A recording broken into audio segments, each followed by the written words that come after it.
What's Peter Obi's greatest idea? He said he's going to turn Nigeria from consumption to production. Thank you. Don't you think that that's what we need? Oh, my brother. The richest countries in the world are the biggest consumers in the world. First of all, hold that.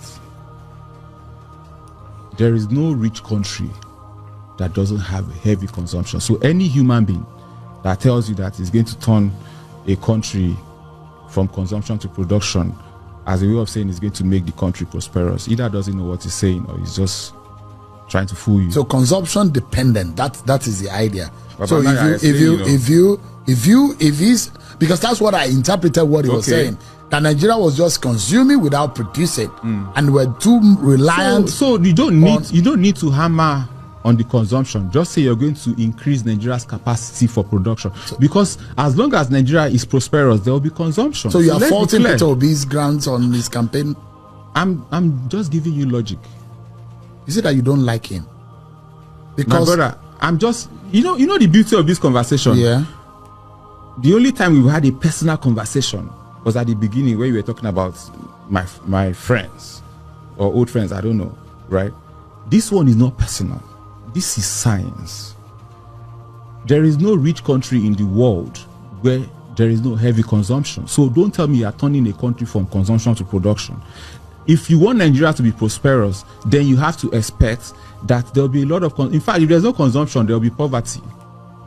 My brother, if there's no consumption, there will be poverty. You know why?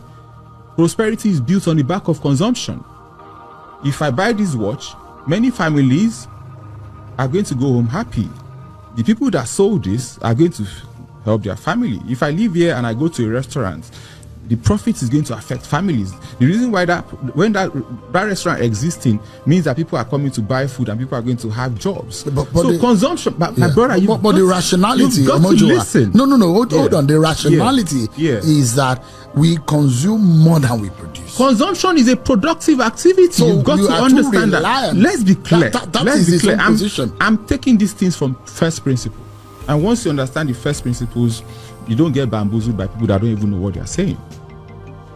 Consumption is a productive activity. If there is no consumption, you're finished as a country. If people are not buying, you are finished. Consumption is not a negative thing, it's a productive activity. In fact, the more people are buying, the more your economy is booming. Let's be clear about that. So you are convenient and isolate with that the from Nigerian production situation where we literally import almost everything. Food. Our problem is not even, look at the numbers. You have a phone there, look at the numbers. Nigeria doesn't even import enough compared to countries its size. I believe you heard what this guy said. I believe you heard everything he said. You know, because of P2B, most people will be fooling themselves on this public space. Because of P2B, a lot of people that you thought had sense, you will begin to see their foolishness on the bright daylight. You begin to see them disgracing themselves, embarrassing themselves because of either protecting their tribe, religion, or political parties. But that's why this person is not ashamed to open his mouth to say P2B is talking nonsense. P2B does not know what he was talking when he says he will turn Nigeria from consumption to production. But I want us to take a look at what this man is saying. Please make sure you watch the video to the end. According to him, he said P2B doesn't know what he is saying just because he talks about moving Nigeria from consumption to production. Is that how low Nigeria has sunk as a nation? A common sense now sounds like rocket science. Let's be honest. Anybody who laughs at the statement is either tribalistic, brainwashed, or proud beneficiary of the current rot.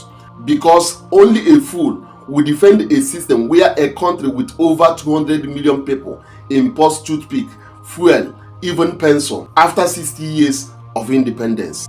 And I get it right here. I strongly believe it's either this guy is a Yoruba man or a die-hard Tinubu supporter, and Obi's voice gives him headache. Fine, but even in your political hatred, don't become allergic to logic.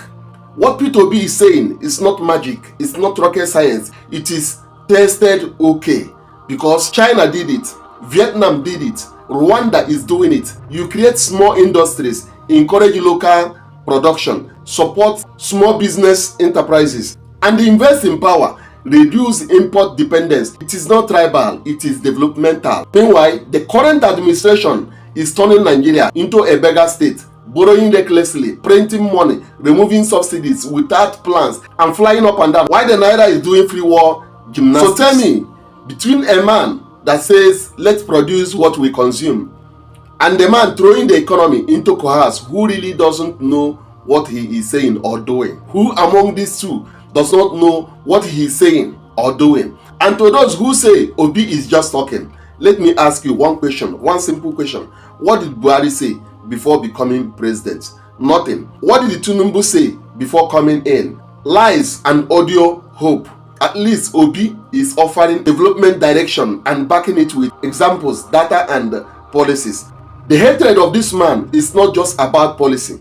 It is because he just can't stand the fact that an Igbo man is boldly speaking sense in a country where foolishness is celebrated. Well, guess what? It's not compulsory that he must like P2P. He should stop dragging his own ignorance into economic conversations. If he wants to support failure, let him do it quietly and not by mocking solutions that he don't understand.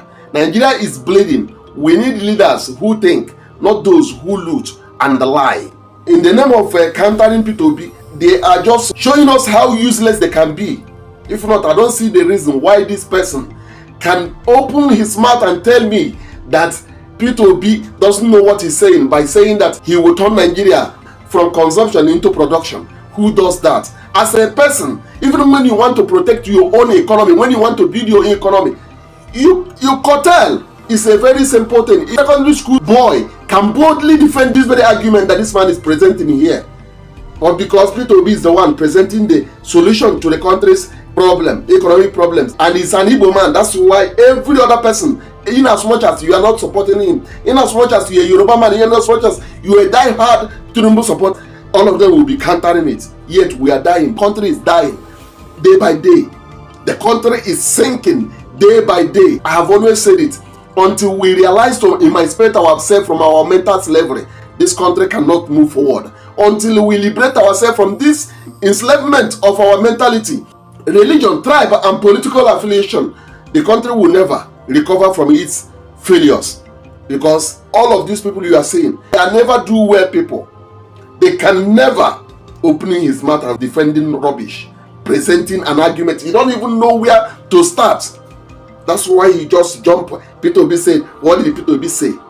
P2B said he will turn Nigeria from consumption into production. He's talking as if he has anything upstairs. Level of myopic mindset. Please, share this video. Let it get to him. Thank you so much and God bless you. Please, if it is your first time coming across my videos, I plead with you to follow my page. Thank you and God bless you. It's either they want him or not, but people should not continue lying against him.